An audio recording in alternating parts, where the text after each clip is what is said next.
Hello, welcome to JCB Reads. I'm Karin Wulf. I'm the director and librarian of the John Carter Brown Library, and this is part of the JCB series featuring work from former JCB fellows. We love this series because it helps to illustrate all the different ways in which the JCB's collections are of use for scholars and their scholarship, and of course, the wide reading world. So I'm excited to welcome all of you to this kind of community of learning, which can be a solace as well as like really good brain work. So I'm delighted to introduce you to Katharine Gerbner, who is an associate professor of history and director of religious studies at the University of Minnesota, a historian of religion in an expansive early America. She examines how religion shapes and is shaped by race, politics, and technology. And she's committed to examining religious practices that have been excluded from traditional definitions of religion. To that end, I want to note she's also developed multilingual archival strategies to uncover stories that have been marginalized or forgotten.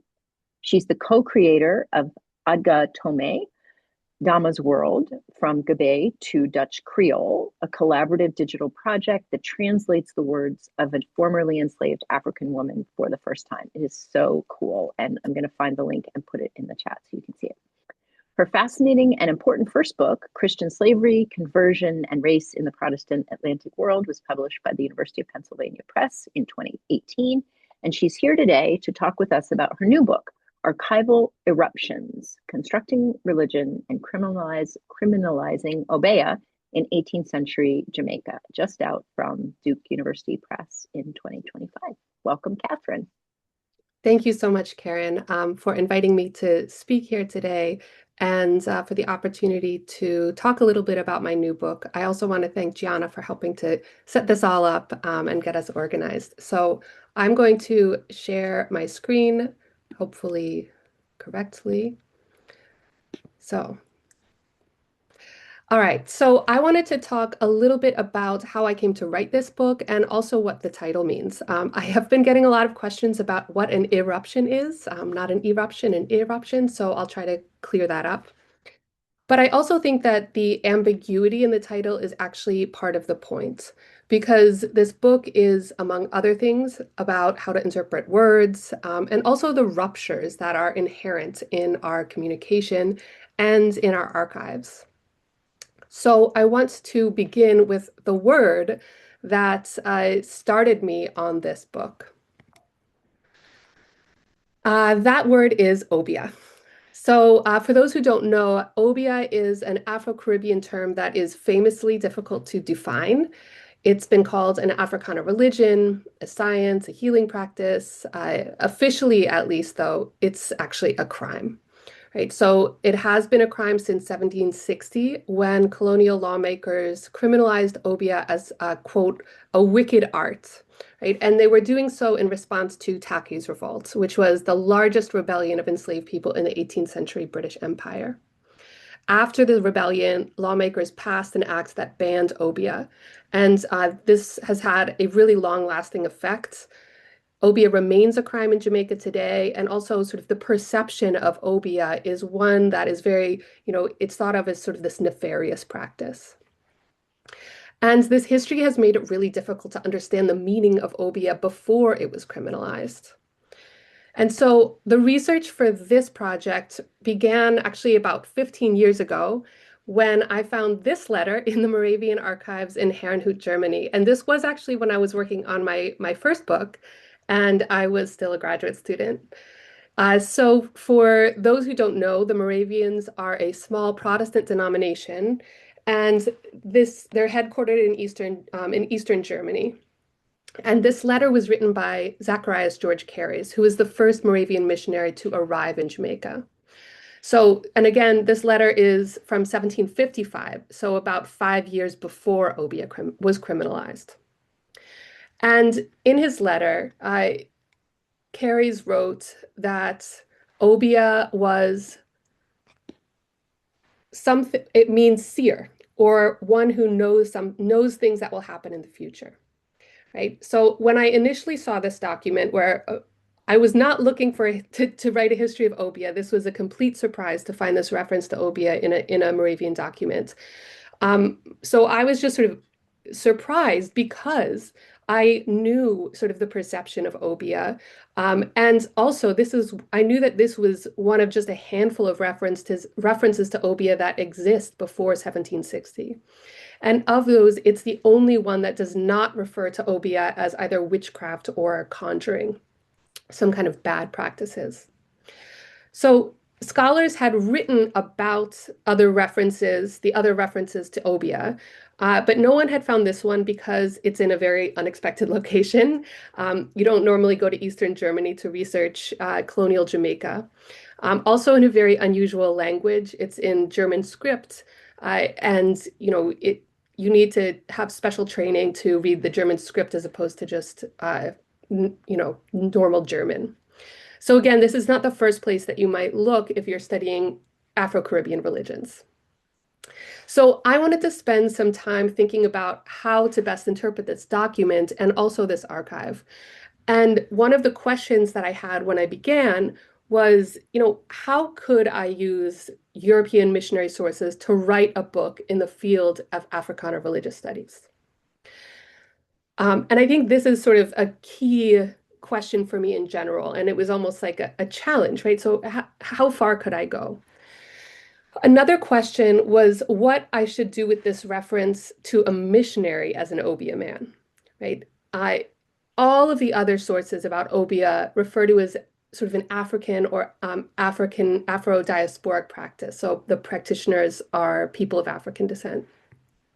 So I decided to reread all of the Moravian sources from this archive with an eye to this question. So, for example, what did this missionary do in order to gain this title? And what can that information tell us about what Obeah may have meant before it was criminalized? And what I came to argue after doing this research was that there was initially this, what I call, sort of drawing on Cécile Froment's work, a space of correlation between Obeah and Moravian Christianity. And that this correlation can shed light on this, what we can call the semantic field of Obeah before it became a crime. I also wanted to track change over time, right? So eventually Obeah and Christianity become seen as these opposing terms. So, how and why did this change, both in the Moravian congregation and more broadly in colonial Jamaica? So what I ended up doing was writing a microhistory that focused on the 5 years before the criminalization of Obeah from 1755 to 1760.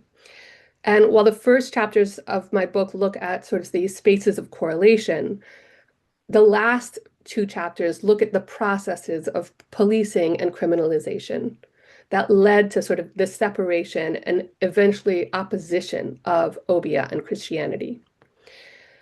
This focus also allowed me to sort of dig more broadly into my archival sources. So paying attention to specific words, phrases, and narratives in these specific archives. And that process made me aware of what I came to describe as narrative rupture, right? So moments when the story that missionaries were trying to tell was evident, but also incomplete. So the book became not only about Obeah, but also about archives, and especially how to read colonial and missionary archives with an eye to what I came to call eruptions. So that's what I mean by an archival irruption. It's a rupture in the narrative field of an archival producer that creates an opportunity to write an alternative narrative about the past. And over time, I started to see different types of ruptures in the archival sources. So sometimes it was in cases of censorship, right, where information was deleted from one source to a next. When a diary is recopied, for example. Other times it was a surprising term that didn't quite fit with the missionary narrative. So Obeah is an example of this. I could also draw on the disjuncture between efforts to translate specific concepts like sin. Right? So in one of my chapters, I look at the way in which one Moravian missionary tries to translate sin into 17 different West and West Central African languages and then back. And to think about these disruptions and dissonances and how we can kind of read through those cracks. And I felt like these gaps created an opportunity. So by embedding myself in both the archival sources and the scholarship on Africana religious studies, I could begin offering a new interpretation of these records and tell a different history, uh, you know, about this mission, but really about Obeah and about Africana religious studies. So in my book, each chapter examines a different type of archival source, from baptismal records to legal records, and interprets them to tell a story that was not part of the intention of the archival producer. So one chapter reads missionary diaries for what I call gendered eruptions to tell the story of a maroon woman named Marjorie. Another one reads colonial laws for evidence of Africana religions, even though the word religion never appears in the legal sources that I'm looking at. So again, this book is not just about Obeah. It also tells the history of the Jamaican Maroons. It's about the transformation of Africana nations in the Atlantic world. And at the base of my method is, I think, a philosophy of language and communication that is about disjuncture. Right? We're all trying to communicate something. We don't always succeed in communicating what we intend to succeed. And it's also about the politics of naming and authority. So in my last chapter on the criminalization of Obeah, I focus on the meaning of religion. Right? Religion is a word that, as I mentioned before, is never actually used in the legal documents referring to Obeah, or really to other Africana religious practices. But I argue that this is actually the point. By not using the terminology of religion, colonial lawmakers were making an argument. So in that chapter, I argue that we need to deconstruct our own terminology, our conceptions of what religion means, for example, and break it into parts in order to see past the colonial governance instructions that predominate in the legal archives. So my hope is that the book offers insight not only into Obeah and Africana religious studies, but also into the problem of the archive. Obviously, I am drawing on the work of so many incredible scholars who've looked at issues of the archive, ways of reading, especially the archives of slavery. And I try to offer another tool in addition to the other tools that we have in order to think about how historians can use different types of reading practices and interpretive strategies to interpret these archival documents to tell different histories. So with that, I will stop and turn it over to Karin. Thank you so much. Thank you. That was super helpful and interesting. So the format that we've been following in these JCB reads is after giving our guest author an opportunity to talk about their work a little bit, then I ask a kind of set of the same questions of everyone. Sometimes I have to edit them a little bit, and I'm looking forward to that. I'm already like, oh yeah, I've got like 3 more pages turned down here. And for folks who are with us right now, you can put questions in the Q&A, and I will help kind of facilitate any questions you want to ask of Katharine. So the first one I wanted to start with is if you could tell us a little bit more about the origins of the project. And I know in the book and today you have talked about coming across that remarkable letter that mentions Obeah. Obeah. I was like, I'm always giving it a short A there. Anyway, but I thought about too, you write about Moravians in your first book too. Like you're thinking about in particular different Protestantisms active among European and African descended people in the Caribbean in general.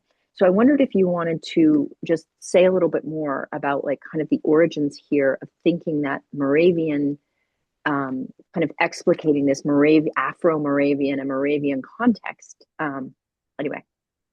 Yes, I would love to talk about that because I think that there were a few, there's always multiple origin points of any project or really anything. And one of them was certainly coming across this letter. But I think another one was doing my first book, which was, as you mentioned, it's called Christian Slavery, and it's looking at multiple Protestant denominations. But I look really deeply into the archives of the Quakers, the Church of England, the Anglicans, and the Society for the Propagation of the Gospel, and then the Moravians. And that book made me very aware of how structurally different denominational archives are. Every institution kind of creates its own way of recording things. They have expectations for how people are supposed to address each other. They have expectations for what type of information is expected to be recorded and then stored and then shared and then placed in an archive. Mm. And so I think it was actually through the process of doing this sort of tripartite denominational research that I became so aware of how much the structure and culture of an institution influence the records that are created, that then influences the records that we have to write about the past. And the Quakers, for all their records, are extremely frustrating when it comes to reading anything about enslaved members of households and Quaker families in Barbados. There are not that many records, and similarly with the Anglican records. I mean, they each present their own problems and frustrations, and the Moravian records are anomalous. I mean, in many ways. I mean, they're anomalous in that they're German sources and the British, I mean, there are a lot of German sources, but to have sort of a structured missionary group that is writing in this German script, that's unusual. Their approach and their philosophy to evangelization is unusual, and that Mm. produces different type of archival sources. And so coming out of the first book, the last two chapters are where I really talk about the Moravians there.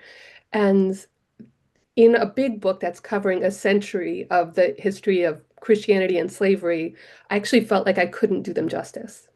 And and so emerging from that project, which was a very, big narrative project, right? A macro history, although it has a lot of on the ground research, um, I felt pulled in this direction of wanting to sort of just pause and spend a lot of time thinking about the little things that you can see and really appreciate if you have the opportunity to immerse yourself in a different way into those archival sources. And so I had noticed these little things as I was doing, you know, just sort of you do a little extra research here and there.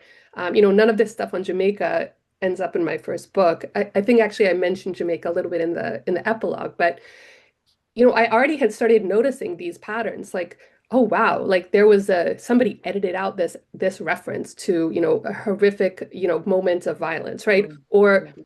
this this person, like if I had time, I could actually, put together every single reference to various individuals from all the diaries and then compare it to the baptismal registers, etc. So I think I wanted that opportunity to be able to do that. And then this question, which I think all of us, historians are really invested in, which is what what can we learn from the archives and what kinds of questions can we ask of particular archives? This is this was very animating for me as well because I wanted to do as much as I could. And around that time, actually, the there was an article that came out in the Journal of Africana Religions, and by Diane Stewart and Tracy Hucks on this sort of building what they call sort of a transdisciplinary field of Africana religious studies and sort of different methods that could be used to contribute to this field. And so I think that was sort of the other part that coalesced for me was this idea of, okay, like let's see what I can do with this body of sources for this project. And Mm. that's what I did. That's great. Um, I can't resist just noting that we're on year, I don't even know, for definitely year two of formalized. We have a critical archives reading group here at the JCB that we've done an incredible amount of really interesting reading, and it's been so fun to work across kind of disciplinary and professional kind of situations and just do deep dives on so many different kinds of perspectives on thinking about archives from archivists and librarians and practitioners, as well as scholars from so many different disciplinary perspectives, media studies and history, obviously, and literary studies. And It's super fun. So very interesting. And we haven't read your book yet, but I know we will. And we will ask you to come back for that too. Anyway, so can I ask about, you touched on this, and I mentioned the critical archives here in part because you said with this kind of method about reading for eruptions, you wanted to make a kind of contribution to scholars thinking about archival methods. But were there other kinds of contributions, and or do you want to say more about that one, that you wanted to make kind of to scholarship and also to kind of public conversations? Yes. Well, okay. Obviously, I was trying to make a contribution in sort of thinking about archival theory and practice, right? And I think within that, obviously, I'm speaking specifically to questions of slavery in the archive, and I think Mm-hmm. that in the and I write about the scholars who are sort of now classics in this field, Choyo and Hartman and Mm-hmm. Fuentes, and sort of like both building on their sort of critique of the archive and sort of the analysis of archival, collection, processing, et cetera, right? The concept of silences. Um, but there, what I think I want to contribute is sort of another metaphor. Like Mm-hmm. I think that historians, I don't, maybe this isn't the case for everyone, but I feel like everyone uses metaphors all the time, but we're not necessarily cognizant of what metaphors we're using and what that says about how we understand something like the archive. So what does it mean to think about reading against the grain or, uh, along the bias grain, or, you know, recognizing silences versus, well, more recently, this came out too late, I couldn't cite it, but the Volea Glimpse, presidential address last year talking about the boisterous, right?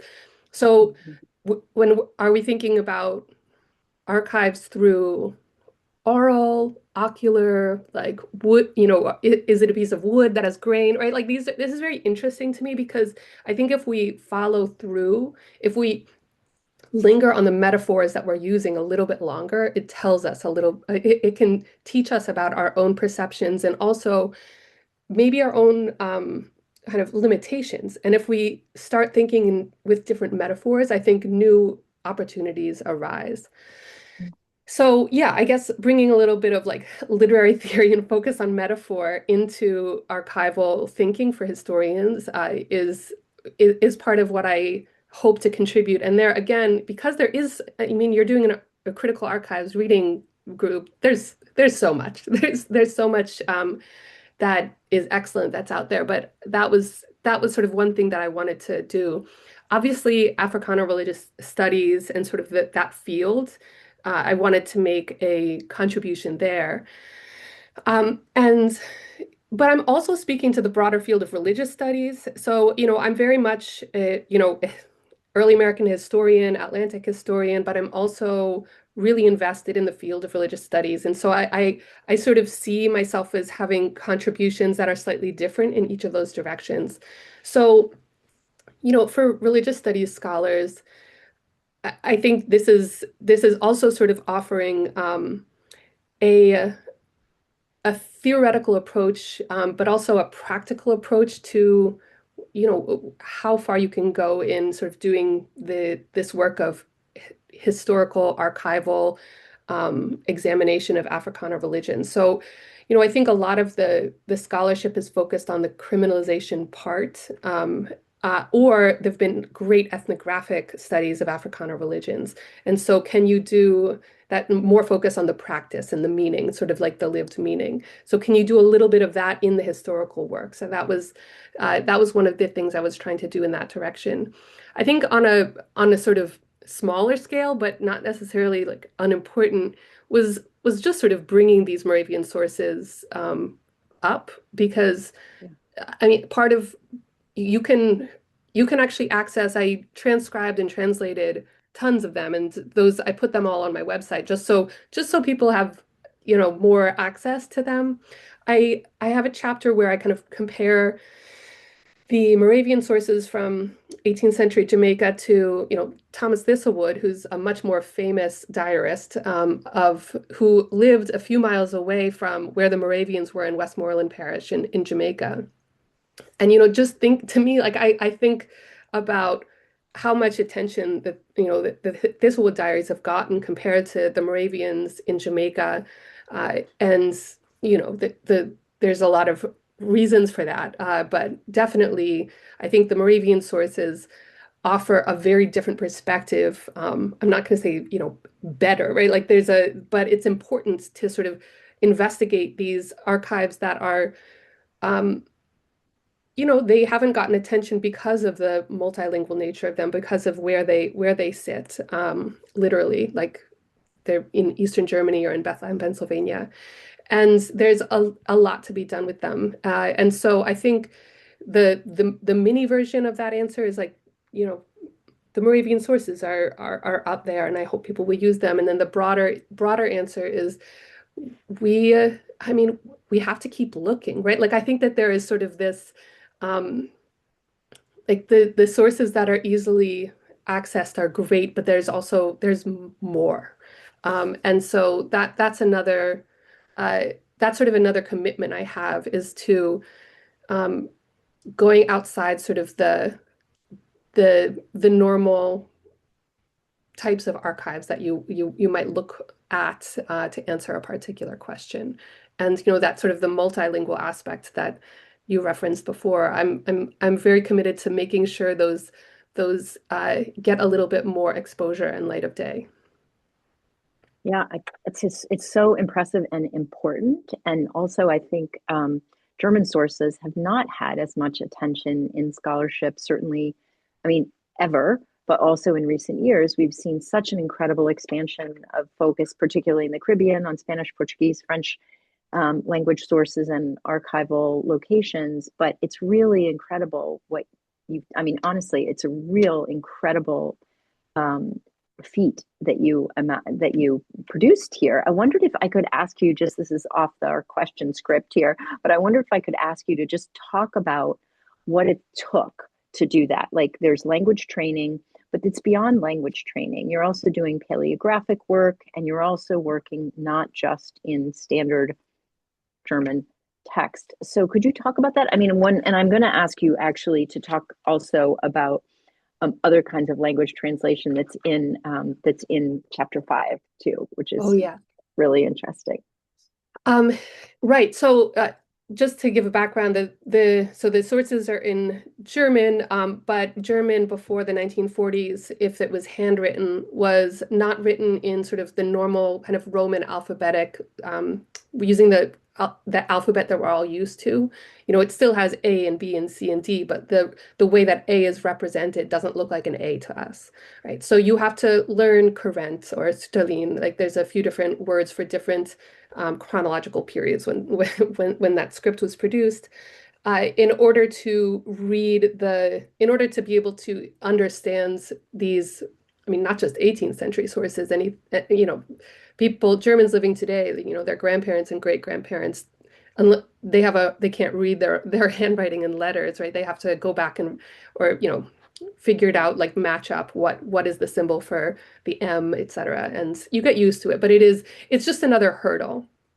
And so, yeah, the language training. I mean, I got kind of lucky. I had lived in Germany before graduate school, and so I came with sort of already an ability to, read and speak in German. And then I learned pretty early about this German script and then the Moravian sources. So I think it was my second or third year of graduate school. I took a course that allowed me to read the handwriting and interpret it, and that's for those of you for those interested, it's at the Moravian Archives in Bethlehem, Pennsylvania, and it's led by Paul Poiker, who is a phenomenal archivist and scholar who was the Herrnhut archivist for many years and then moved to Bethlehem, where he's been, I mean, at least since I think I was there in '09 or 10, so longer than that. And that opens up this world of the Moravian records, and there are, a handful of scholars who are reading the German scripts and writing incredible stuff. They also have, for those interested in Indigenous history, there's Rachel Wheeler has done incredible work Yeah. using their sources. And then John Sensbach's book and on Rebecca's revival, and there are a handful of people, but I always want to shout from the rooftops, come join us. Like I would love to have more Mm-hmm. people uh, doing this. I mean, I wrote a microhistory partly because it was so time consuming, and there's so much that like to be done, especially if you're going to read every like there were, for a few of the years, there are three contemporaneous daily diaries written by the different missionaries, plus all of the letters that they're writing back and forth, plus, the church registers, the meeting notes, like this. So yeah, I stopped for both uh, you know, intellectual and practical reasons in 1760, but there's a lot more there. And there's records from other Caribbean places, North America, and elsewhere in the world. Yeah. So important. Really appreciate this point that you have raised and this work that you've done in the book. Um, so the most surprising item that you came across in your research after the letter. Well, I I know, know right? because it is pretty stunning, but Yes, no, that was definitely the biggest surprise. Um, I I honestly I have a few. So, the church registers, I are really exciting to me. So this is, they record the baptisms, but unlike a lot of the other, because again, I wrote a book called Christian Slavery. So I've looked at a lot of sort of baptismal records. And these ones, both for Jamaica, but I also looked at them for the Moravian archives in St. Thomas. They have much more information on, African nations. So the origins of the different people who joins the Moravian congregation. And for some of them, they record not only the person, so the person who was baptized, let's say they'll be recorded as Coromantee or Congo. But in some cases, you also have their parents, right? And so you can see, oh, the parents came from this region or they were from the same place or and so that I remember when I first saw that, I was just like, oh, the amount that you can do with this sort of multi-generational information about where people are coming from. And again, in writing these sort of African diasporic histories, you have to do um, a lot of that kind of uh, would have the type of writing where you're, whether you want to call it critical fabulation or just sort of this interpretive um, possibilities. But I think that was really exciting to be able to do that. So that was a exciting finds. I'll say one more exciting finds, and then which was my chapter 3 is about the Jamaica Maroons, and you know, it's about a Kampong who was a Maroon leader and was one of the signers of the 1739 treaty, which was a treaty signed between the Jamaican Maroons and the British colonial government. And, a Kampong has gotten attention, but one of the most exciting things that I found there was the evidence of Maroon women, and especially a woman who Carries, the Moravian missionary, refers to consistently as Titus's wife, Titus's wife, Titus's wife, Mhm. which is, I mean, just a little annoying. I'm like, what's her actual name? And I finally found her name after so long in this list of, the 1756 baptismal candidates for baptism. And there it carries writes, Marjorie, Titus's Marjorie. And I was like, there it is. And so that sounds very small, but actually those are the types of, you know, details that sort of this painstaking kind of needle in a haystack type of research where you get this opening and you're like, oh, I can write about her in this whole nother way. Just having found her name, and then being able to do all of that, put together all of the other references that I had found, and actually make an argument in which I'm very much pushing against this concept of that she is the wife, right? She actually turns out is having, is has multiple partners, and this is part of the reason that she eventually leaves the Moravian community, goes back to the Maroon town with her child. And so, again, it's somewhat speculative, and I try to be very transparent about exactly what records I have. But I think it opens up this door to understanding, a someone's life and experiences in a completely different way. And so, just finding those little things and putting them together from the archive was exciting. Even though that one had a little bit of that did have an aha moment, but it was also a lot of legwork. And Titus could be Marjorie's husband. Exactly. Yes. That's actually, you know what? I should have just written the whole chapters. Marjorie's husbands, but yeah. So I wondered if you could talk about ways in which the JCB's collection might have been useful. I know might have had a different proportion in this book than in the previous one, but anything that you found and used at the JCB that was important to your work. The JCB, I will say, has been so formative for me. I mean, I think obviously the records at the JCB are incredible. And, when I was there, I was working on my first book. And so I was looking at literally anything that I found related to the Church of England. I was reading through all of the SPG records, the printed sermons that you have there, as well as you have a lot of sort of rare Quaker documents as well. Um, but also you have a lot of the Moravian sources. And so I was using those for the first book and then also for the second. So the Oldendorp's engravings and all of his publications are there at the JCB, and so you'll see in both books. Yeah, we were just talking about that I think I used different JCB images for each book coming out of the Moravian collections that you have there. But I think the other thing that I will say about what was so influential about being at the JCB was the community and the conversations that people have there.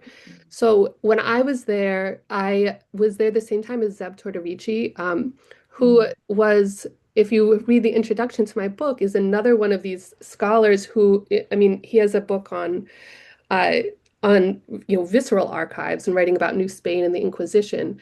And you know, we had conversations back then about sort of about the archives. And I think that those conversations, then seeing sort of other people who you had early conversations with, seeing how their thinking evolves and sort of comes out into these specific arguments.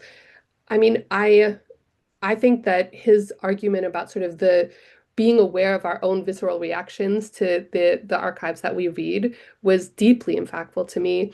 And also thinking about how people at the time, right, their Mm. visceral reactions, and that helps me to explain things like why things got censored, right? So I have an entire chapter that's about the censorship of archival information about sexual violence, and and so rethinking the meaning of silences in the archive through actually intentional erasure, right? So, and that is deeply intertwined with, you have having to think about like, oh, like the archival producer wrote this down, like wow, they actually recorded this information.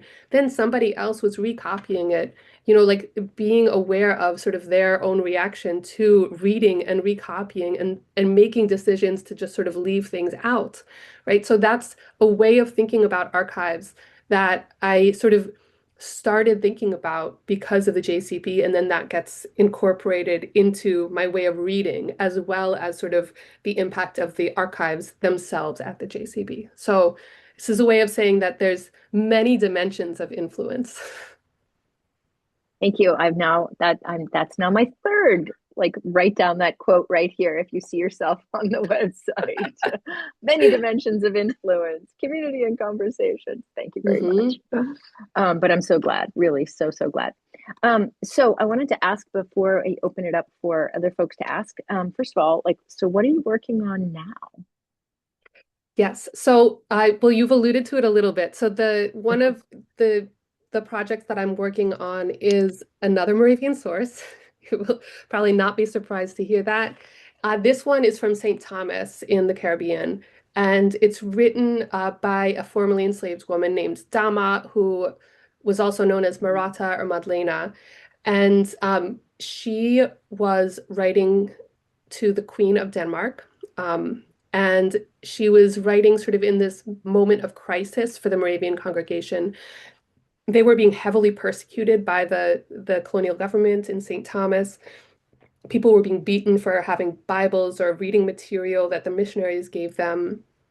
And there was a sort of this effort to try to, who can we appeal to in order to stop this persecution? And so there was a letter that several of the leaders wrote to the king, and then she wrote a letter from her, and she's sort of a leader of the congregation. So she's writing, at least I interpreted it, one female leader to another. So writing to the Queen of Denmark. And what's incredible about this source is it's written in Dutch Creole on one side, and so Dutch Creole being the lingua franca of the Danish West Indies. Now we can talk more about language if we want to. But then on the other side, it says this is her native West African language. And this source has not gotten too much attention, but John Sensbach mentioned, has it in Rebecca's Revival. I write about it in my first book, Christian Slavery, and but nobody had actually been able to decipher what the other side of her letter was saying. So, is this actually a West African language? Is this just nonsense? Like, what does this actually mean? Everybody was going off of the Dutch Creole version, and the translated version, and sort of saying, okay, this is what she was saying. Um, and so this has been in my kind of just like in the back of my mind for many, many years. Like, oh, but what about her native language? Like, what if it says something a little bit different? And so a few years ago, I agreed to sort of participate in this big digital project. The idea being we would be thinking about different terms that we use as scholars. And so instead of using terms that everyone knows, to use new terms. So it's called New Terms for the Universe. And I was like, this is my time. I have to figure out what this letter says in her native language. And so I reached out to a number of different West African linguists, as well as sort of other linguists and historians, and created a collaborative research group. So I've been working with, there are three West African linguists, a Danish historian, so who can read the Danish records, a German linguist, and a Dutch Creole linguist. And together we've been doing these working sessions trying to decipher it's Bay. Now I know what language it is, which is what is still spoken in Benin and parts of Togo, Western Nigeria, Eastern Ghana. And it's been so revealing. We haven't deciphered every word, but we have figured out, when she uses the word die Heer, right, like the Lord, in Dutch Creole, if you look at her native language, she's using the term Mao, and Mao is sort of the supreme deity, and is actually considered either androgynous or feminine, right? So there's multiple times she uses Mao as a replacement for die Heer, which I think really opens up these doors to rethinking her sort of cosmological understanding, and what it meant to her to be a Moravian. Another example is with Jesus was a Vodou, right? So this is a word many people will recognize. But then there's also aspects of like what did her home mean to her, and so we call it Aja Tome. That's the name of the project because in Dutch Creole, she refers to her homeland and talks about her upbringing in what she calls Popo or Papa in Africa. And in the Bay version, the Popolanda is crossed off. So there's this very intentional rating in of Aja Tome. So, and this is referring to the Aja people. So it's a very different, what I would call in archival eruptions, religio-national conception of her identity and sort of this this sort of sacred history that she's narrating through the letter that you have a very different window in when you can read her native language. And so it's this sort of again, it's a very micro-historical, very committed to pausing and thinking deeply about terminology, both in the present and in the past, in order to, I think, just get that little crack of insight into a different way of thinking and organizing the world and understanding what all of this means. So that's the project. It's so exciting. One thing I really love about the work that you do, and this is true in the book and obviously in this project, is that the micro-historical is also got this kind of macro intellectual world's implication. And you're very direct about that. It's very helpful and quite exciting to read about. So that's very cool. Thank you. Um, very, very cool. Okay, so I need to also ask you what you're reading. So well, I mean, the thing I just finished, I'm writing a review of is, actually I have it right here, called Empire of Print. I don't know if Mm, you've heard of this. It just came out. It's by Sonia Hazard, and it's about the 19th century evangelical Christianity in the US, but reinterpreting the idea of the spread and influence of sort of the religious institutional power through yes. what she's calling media infrastructure. So I'm very Hmm. interested in sort of media and sort of histories of technology, and sort of also what I appreciate about it is like the attention to very nitty-gritty aspects of how do you actually create a distribution network to get ideas from one place to another place, and uh, kind of countering this idea of like mass diffusion, and Democratization of American Christianity by chance? it is in response to some of that scholarship. Yes, it's Indeed. absolutely Yeah. not about individual agency and sort of personal conversion narratives. It's about not how people are sort of forced to participate in something from some idea of like social control, but rather, the creation of influence through this very intentional and multifaceted, everything from like attention to the materiality, ways that images are constructed, to how you get them in the hands of readers and how you prime them in particular ways to hopefully come to the outcomes that you want them to. So I think in a world where we're sort of saturated with we've seen sort of how media is diffused and influences people in ways that are different than, well, of a different scale, but maybe not inherently different from the past. I appreciated that book. So obviously I'll be giving it a good review. But yeah, that's what I've been reading. Excellent. That's excellent. All right. Well, I want to invite folks to share questions either in the chat or if you've got the Q&A function visible there. I cannot see the Q&A function there. Otherwise, I'm just going to keep asking Katharine questions here, but feel free to put something in the chat for me to see. Okay, so while I'm giving people an opportunity, I'm just going to keep going because I'm really into this for lots of reasons. So I wanted to ask you about, I'm just looking, for example, at, not to be all page whatever, this is page, what page is this? This is table 5.1 on page Oh yeah. 112. This is about Oldendorp's translations of Sin into 18 African languages. Yeah. This is so fascinating. And for me, I felt like this was really crystallizes your commitment to thinking about how language carries meaning and how thinking carefully about how people were thinking about how language carries meaning in a different world and time. So I wondered if you could talk about that. Yes, this was another sort of kind of source that when I first encountered it, I was just like, "Oh, I want to write about this." And so basically, CGA Oldendorp was, it's actually hard to know what to call him. He was a Moravian ethnographer, historian, missionary, so not really as much of a missionary, but he was sent by the Moravian Church to the Caribbean in the mid 18th century in order to write a history of the mission, and he kind of took it off in a new direction. Mhm. And one of the things he did was he did interviews with with Africans from different regions, and he became very interested in this issue of translation. And so one of the things that he asked them to do was to translate a phrase about sort of using the terms Christ and sin and blood, so it's like typical sort of Moravian theological language into their sort of native languages, and then to translate it back into German, right? So, and what he shows and sort of what I write about is the way in which this concept of sin just did not exist. And so I have a table, and I'll just, for those, it looks like that, right?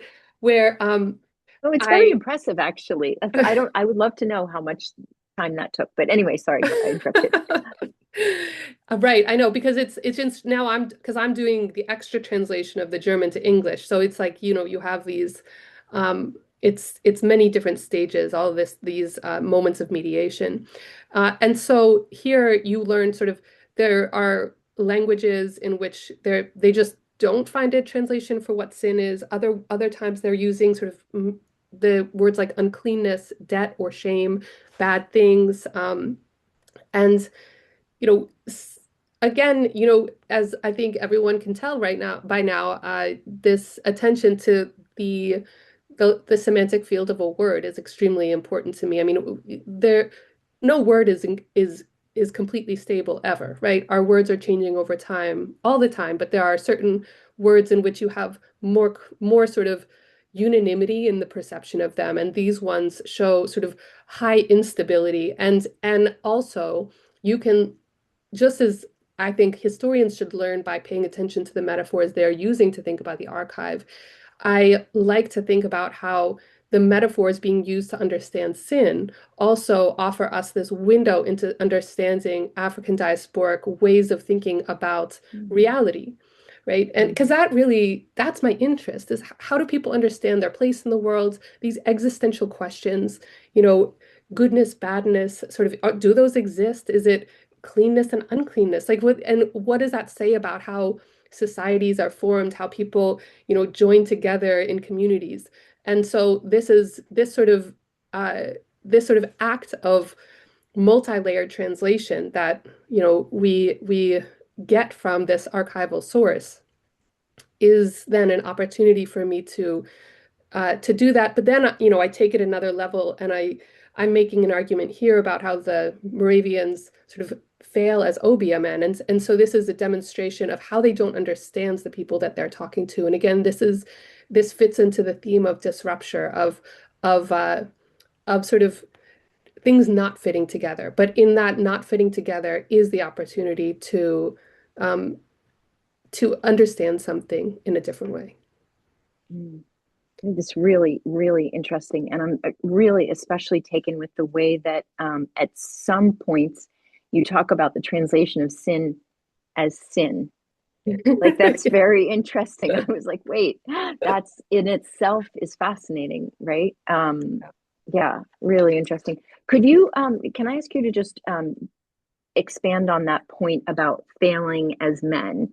Like, Yeah. is there a point at which you thought about the depth, and you have this really incredible chapter about this episode of incredible sexual violence, and is there a point at which you're thinking about the translation of gender relationships, gender hierarchy, gender concepts beyond hierarchies or relationships that seems inherent here to the complex community that you're rendering? Do you mean how like gender plays into their eventual sort of failing as Obeah men? Yes. Oh, well, yes, in this specific case, but also then just backing up in kind of more broadly, because I'm thinking about this case of sexual violence and how that gets translated, not recorded, not like Yeah. the many. In other words, I think about all the ways in which gender is a kind of a primary opportunity for what you would call eruption.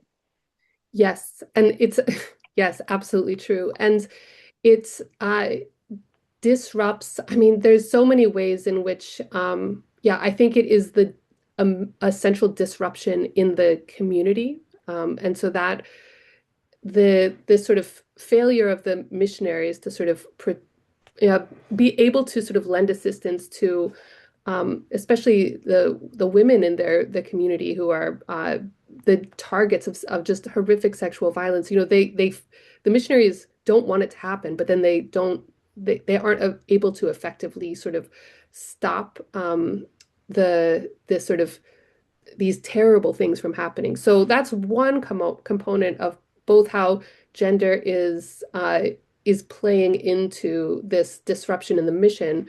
But I think more generally, you know, whether you're thinking about like gender roles, I mean, I think I was referring very briefly to the maroon woman named Marjorie. I mean, what is the place of a woman? Like Mm. how are people forming families? What is a kinship network? There are you know, unsurprising, the missionaries and the people with whom they are sort of communicating have very different ideas about what about the answer to these questions. And so teasing out how some of the people that they are then sort of, you know, accusing of various things, you know, of backsliding, of improper practices, how they're perceiving, you know, what are right gender roles, like what are right ways of being with other people, what is a family that is a sort of a healing community, you know, trying to build out that worldview from the sort of, you know, from these sources that are trying to sort of, well, very intentionally promote a specific way of being a woman, a specific way of, you know, being in a marriage, right? Like this is these are sort of the cracks that are everywhere in the archive, and they are uncomfortable to deal with. You know, that chapter 4 on sexual violence was really hard to write, and also a little, you know, I I mean, and also you want to do right by the people that you are writing about.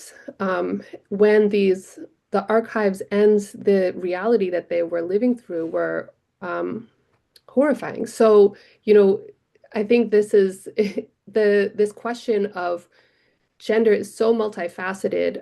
And yes, it is key to understanding everything about what I'm looking at, right? Like from the understanding the narrative arc of what happens to the mission to understanding, you know, um, why the missionaries are no longer Obeah men, to understanding, um, you know, what are the to trying to figure out how to read these sources in order to tell stories that don't just repeat the impositions about gender from the missionaries. It's that's probably the hardest thing, and really important to include and not sort of just say, oh, it's too difficult, I'm going to focus on this other stuff. So yeah, thank you for asking me about that, because that's I sort of see chapters 3 and 4, which deal most like directly with issues of gender, I think are the heart of the book. Mm.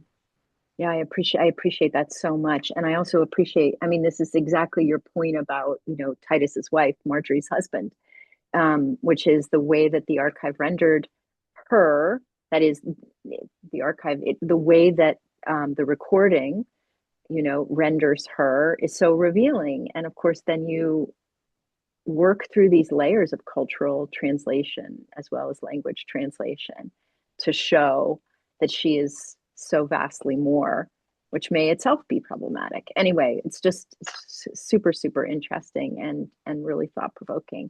Katharine, thank you so much for spending this time with us. And I'm now, as I told you when we started, I misplaced my copy of your book.